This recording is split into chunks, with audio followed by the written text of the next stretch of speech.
द्वापर युग की बात है। यह बात हर कोई जानता था कि कौरव पांडवों को हमेशा से अपना शत्रु मानते थे और कैसे भी करके उन्हें मारने की योजना बनाते रहते थे। एक बार जब पांचों पांडव और कुंती वर्णाव्रत नगर में महादेव का मेला देखने गए, तब दुर्योधन ने उन्हें मारने की योजना बनाई। उसने पांडवों के विश्राम के लिए एक लाक्षागृह यानी लाख के महल का निर्माण करवाया। लाख ऐसी चीज है जो जल्द आग पकड़ लेती है।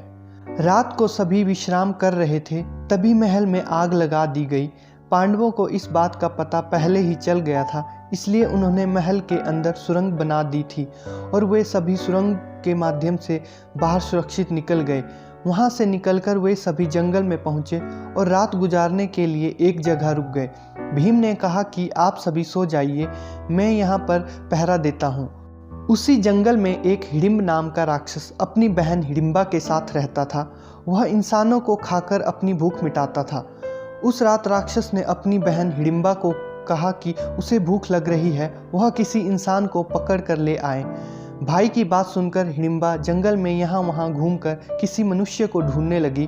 तभी उसकी नज़र भीम पर पड़ी और वह भीम पर मोहित हो गई। उसने मन ही मन सोचा कि अगर मैं विवाह करूंगी तो इस महापुरुष से ही करूंगी, अन्यथा अपने प्राण त्याग दूंगी। यह विचार कर हिडिंबा सुंदर स्त्री का रूप बदलकर भीम के पास गई और विवाह का प्रस्ताव रखा। इस बात का पता उसके राक्षस भाई को चला तो वह अपनी बहन को मारने के लिए दौड़ा। यह देखकर भीम ने राक्षस को रोका और दोनों में जोरदार लड़ाई हुई, जिसमें राक्षस मारा गया।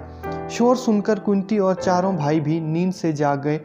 हिडिंबा ने फिर से भीम को विवाह करने का प्रस्ताव दिया, जिसे भीम ने ठुकरा दिया, लेकिन माता कुंती के समझाने पर हाँ कर दी। भीम और हिडिंबा का गंधर्व विवाह जंगल में संपन्न हुआ और कुछ समय बाद उनके घर एक पुत्र का जन्म हुआ। उसका नाम घटोत्कच रखा गया।